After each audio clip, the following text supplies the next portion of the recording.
On this episode, I interview Alex Funnell, former maths producer, Is it real? Is it manipulated? professional whistleblower, and due to a mysterious career pivot, now a tarot card This is reader. a celebration and often With the new season of Maths airing, I decided to pursue a quest of hard-hitting journalism.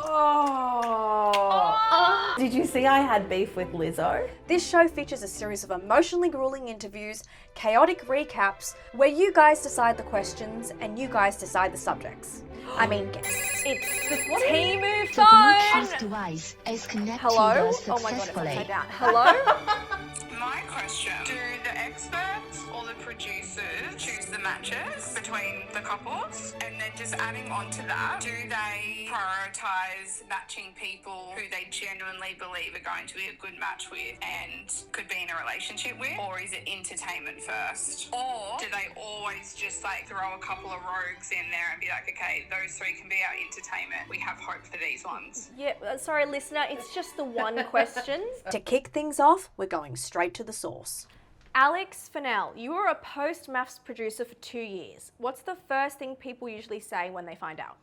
The first question people always ask me is it real? Is it manipulated? Is it scripted? And my answer to that is always, it's a heightened version of reality. It's not a documentary, but it's also not completely scripted like Home and Away. It's somewhere in between. It's observational reality, heightened version of reality, I would say. You worked on my season. Yeah, and I worked on your scenes with Okay, Rupert. all right. Yeah. Can you tell me anything about it? Yeah, so you were an intruder, obviously. So I had just come off a wedding episode, and I was given your honeymoons, you and Okay. Rupert. Great. And at the time, your characters, so to speak, hadn't been created necessarily. So what they do is they call it character stamping. Okay. And so every character has sort of a loosely sort of guided version of what their story arc is going to be based on what is going on. Yeah. So very quickly in the story room we came up with the concept, and I think it was based on what was really going on, which is you are the most beautiful bride that Married at First Sight's ever seen. And we agreed. Like the executive producer at the time was like, she is the most beautiful bride. And we were all like, yes, and she's lovely. And then Rupert was just a bumbling, nervous, can't believe his luck. So I don't know like how real that was in real life, but that was the story that we were sort of running with for your scenes. Yeah. And so we did me and another producer cut the infamous bath scene where you get in your bathers, and Rupert's just like sitting there, and then he like gets out, and he's like, oh. But we like It's added, all coming back to me Yeah. now, you know? It's nostalgic. Oh. and we added the bath squeaks, so Oh. make it sound more awkward. Yeah.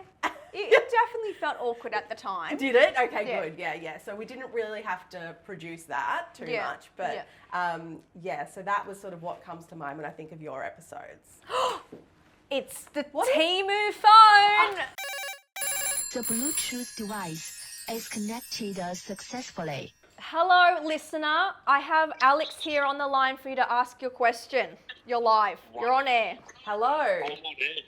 Oh, it's great to be here. Big fan of yours, everyone. Thanks for having me. So the question I have is in regards to the success rate of the couples post-show. I think it's sort of well documented that it's quite low. So in your time as a producer, have you ever questioned the ability of the experts? And then a lot of people in the public would suggest that people are matched to inflate the ratings, to create the conflict. So what would be your response to that?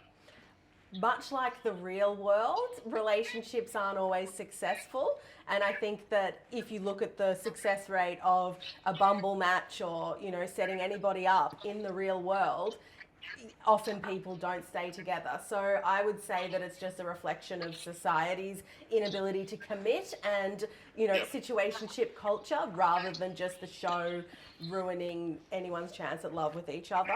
I do believe that there's an element of the producers do want people to fall in love because that makes a better show at the end of the day. Of course, there are your outliers sprinkled in there, but for the majority of them, there's meant to be a potential between the couples. Right. Yes. Yeah, and as far as the experts, I'm a big fan of Johnny Aiken, always have been. Have you ever questioned their ability to match the right people? I have questioned their advice, to be honest. I have really questioned their advice. And I've also questioned why John often falls asleep when he's on the couch. Oh, bless. John does fall asleep a lot on the couch. So in the footage we see that a lot. It's like, is John asleep? So he's just asleep on the couch, yeah. He's a cult figure though, Johnny. I love him. Yeah. Is it true he used to be a cricketer? Yeah, he was. Yes, he was a cricketer. Well, there you go. I don't think he was an Australian cricketer. I think he was a state cricketer. State cricketer, yeah. State cricketer, yes. Hi, listener. You're live on air. We've got Alex on the line here. Would you like to ask your question? Yes, I would love to ask my question. Hi, Alex. Hello. Okay, so my question for you today is, do the producers ever intervene to stop things going too far, and where do you draw the line? They definitely intervene to stop things going too far. At the end of the day, health and safety and that sort of stuff is part of it. I'm actually not on set, so I'm a post-producer, so I work with the footage in post-production. I'm not on set with the cast. Evelyn would probably know a little bit more about how often they need to intervene, but I would envision that, yes, they don't. It's not a documentary. They're not the wildlife where you're not allowed to intervene because it's nature. Like, you have to intervene when there are things going on. So yes, I would say they do. And is there a time that you can share that potentially was going to go too far? The only incidents I've heard have been on other shows. I haven't actually heard of anything with MAFS, but that's just me personally. I don't know. They'd probably keep that very close to their. I'm sure the cast would have more of an answer about that, to be honest. I've got another question. Yeah. My question for you is, has there ever been a moment that made the crew uncomfortable? I think that would happen a lot. I mean, half the time the crew is in the corner, like while the couples are making out in the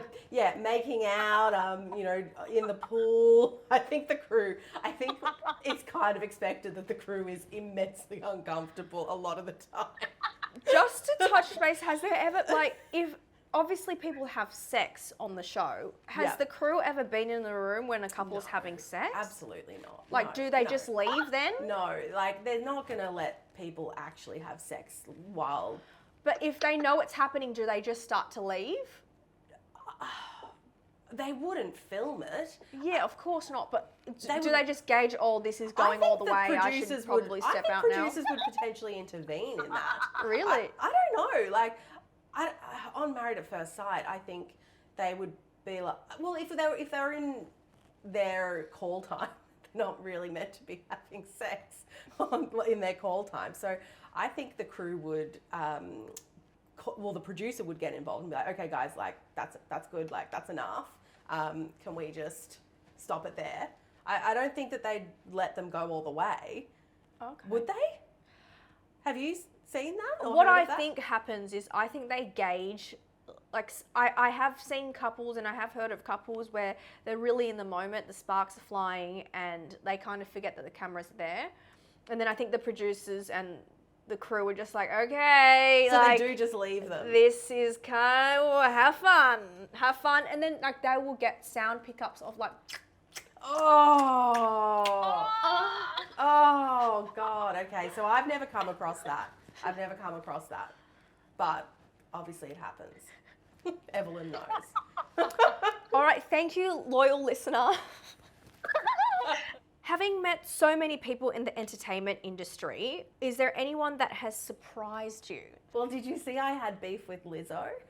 So Lizzo. So this is already, Lizzo knows about this because I posted a video after meeting her at the project, and I was nasty. I wouldn't say nasty, but I felt very intimidated. She was quite impatient. somewhat rude, I would say. Yeah, okay. And I posted a video about my experience, and Lizzo responded. Oh. And she was like, that doesn't sound like me at all. But then her fans messaged me and they're like, you're not the first person to have said this. So Lizzo. Yeah, I think you're not the first person that has said that. It's no secret. I think she did go through a little cancellation period, if we can say that. Yes. Where allegedly. backup dancers came She out. was cleared and of some accusations, but there are still some, I think, in court. But it's all alleged. Yeah. And I can only go by my opinion of my experience with Lizzo. It's quite well documented. Was that she wasn't the fun, accepting, be free type. I really didn't feel that. Lizzo. Still love her music though. Oh, love it. All right, so we're just going to do a general spread, just like a quick general one to see what's coming up for you. I'm going to cut it into 3 piles and then I'm going to see what we get through. Okay. All right, so basically this is a period of rest, but then you're coming into like a high intensity manifesting. Okay, all right, so, I mean, That doesn't, I don't like no. Like, okay, so just for those who don't know what tarot is, the sun is positive outcomes. This is a celebration and often represents weddings. So if you see, it's got a married couple, and then you've got the king. God, I just got shivers. Before we started filming, Alex said, I think Duncan's going to propose this year, you're going to get married, and then she pulled that card. I'm getting makes goosebumps sense. too. Yeah. I'm getting goosebumps too. I also do see Duncan as a bit of a king of cups. So the kings are like the leaders and they're like the highest version of a man. So there's knights. My prediction is that Duncan's going to propose. I think after Math says, I think he's going to propose, but definitely this year. I don't know when you'll get married, but I definitely feel like he's going to propose this year. Hey guys, it's Evelyn. I'm no stranger to reality TV, so this is not a fucking podcast. This is my new digital series. This show's not about me, it's about you guys, where you guys decide the questions, you decide the guest, and you guys decide how deep we really go.